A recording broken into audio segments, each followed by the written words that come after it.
কৃষকের মুখে মুখে সমৃদ্ধির গান, মাঠ জুড়ে হাসে যখন অ্যারাইজ ধান।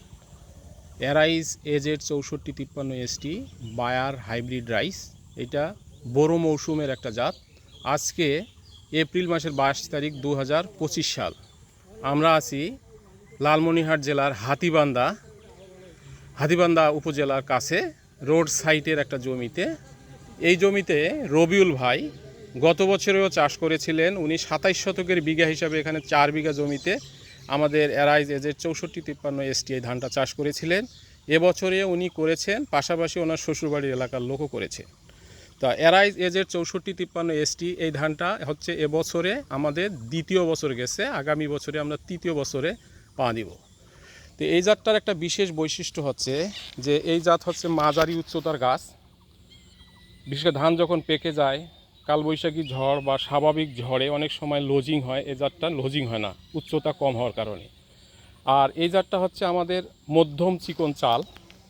মধ্যম চিকন বলবো যে এ কারণে যে এটা হচ্ছে মধ্যম, আমাদের বিরি 29 ধান আমরা যে চাষ করি ওর মতো চাল। আর এইটার গাঁথুনিটা অনেক ঘন এবং এটার ফার্টিলিটি 95%-এর উপরে। চিটাক নেই বললেই চলে। আর ধান পেকে গেলে গোড়া শক্ত হওয়ার কারণে পাকা পুষ্ট ধানটা ঝরে যায় না। আর একটা হচ্ছে অ্যারাইজ এজেড 6453 এসটি। এটা আমাদের সিঙ্গেল ট্রিট একটা হাইব্রিড। এটার বিশেষত্ব হচ্ছে উচ্চ ফলনশীল জাত, মধ্যম উচ্চতা, বোরো মৌসুমের উপযোগী, আর হচ্ছে ব্যাকটেরিয়াল লিভ বেলাইড রেজিস্ট্যান্স এবং ব্লাস্ট সহনশীল।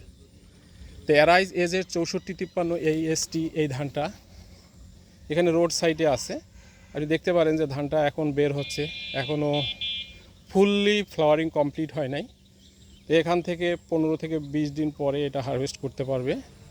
চাষির মুখে যেটা শুনলাম, হাইব্রিড ধান সাধারণত ভাতটা আঠালো হয়, রান্নার পরে একটু আঠালো ভাব হয়। কিন্তু আমাদের অ্যারাইজ এজের 6453 একটা বিশেষ বৈশিষ্ট্য হলো এটার অ্যামাইলোজ পার্সেন্টেজ অনেক বেশি, দেশি ধানের মতো শুরু থেকেই ঝরঝরে, এবং এটা বেশ সুস্বাদু, খেতে খুব টেস্টি, এবং রান্নার পরে দীর্ঘ সময় চাষি রেখে খেতে পারে। ধরেন সকালবেলা 10টার দিকে রান্না করলো, সে সকালে খেতে পারবে, বিকালেও খেতে পারবে। এবং আমাদের দেশীয় যে হাইব্রিডগুলো আছে উচ্চ ফলনশীল মোটা হাইব্রিড, আমাদের অ্যারাইজ এজের 6453 ফলন মোটা হাইব্রিডের মতো, এবং এটা মধ্যম চিকন হওয়ার কারণে মোটা হাইব্রিডের চেয়ে উচ্চ মূল্যে বিক্রি করা সম্ভব। তো আমি এতটুকুই বলবো যে অ্যারাইজ এজের 6453 এসটি বাংলাদেশে চাষিদের কাছে খুবই জনপ্রিয়। আমরা আশা করি 2025 এবং 26 সালে চাষিদের চাহিদা মতো আমাদের বায়ার ক্রপ সায়েন্সের বিশেষজ্ঞ টিমের তত্ত্বাবধানে উৎপাদিত আমদানিকৃত বীজ আমরা কান্ট্রিতে সরবরাহ করতে পারবো। এটা করলে চাষির উপকার হচ্ছে যে টেনশন মুক্ত, ধান ঝরবে না, লোজিং হবে না, আর ব্লাস্ট এবং BLB bacterial leaf blight resistance হওয়ার কারণে তাকে রোগ নিয়ে টেনশন করতে হবে না, কেমিক্যালের খরচটা কম। চাষি যদি স্বাভাবিক মাত্রায় শুরুতে লাগানোর পরে আগাছানাশক হিসাবে আমাদের কাউন্সিল প্রাইম, তারপরে লাগানোর পর 20 থেকে 25 দিনের মাথায় শীত ব্লাইট এবং স্টেম বোরার কন্ট্রোল করার জন্য আমাদের ফলিকুর অথবা নেটিভো 100 গ্রাম পার একরে এটা দিলে শীত ব্লাইট কন্ট্রোল হবে, ব্লাস্ট কন্ট্রোল হবে, এবং ভায়াগো এসসি 100 মিলি পার একরে দিলে স্টেম বোরারের আক্রমণ থেকে রক্ষা পাবে। আর পরবর্তী সেকেন্ড ধাপের কেমিক্যাল স্প্রেটা হচ্ছে যখন ধানে আপনার বুটিং স্টেজে আসে সেই সময়ে অথবা ধান বের হওয়ার আগ মুহূর্তে নেটিভো 120 গ্রাম হারে যদি স্প্রে করে, তাহলে পেনিকেল ব্লাস্ট, নিক ব্লাস্ট, তারপরে ফাঙ্গাল ডিজিজ এটা কন্ট্রোল করবে, দানাটা পুষ্ট হবে, ওজনদার হবে।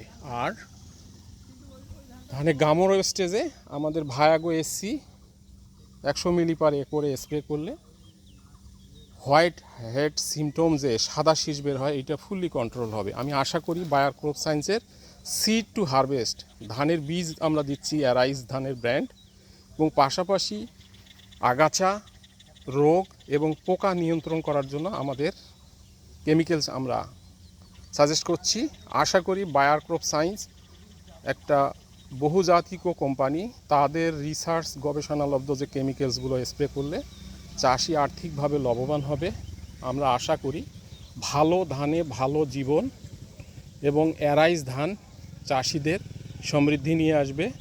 আমি এতটুকুই বলতে পারি, বাংলাদেশের কৃষকের মুখে মুখে একটাই কথা, অ্যারাইজ, সে আমন হোক এবং বড় মৌসুমে হোক, ভরবে গোলা হাসবে চাষি। অ্যারাইজ হাইব্রিড ধানকে আমরা ভালোবাসি। ধন্যবাদ সবাই। আসসালামু আলাইকুম।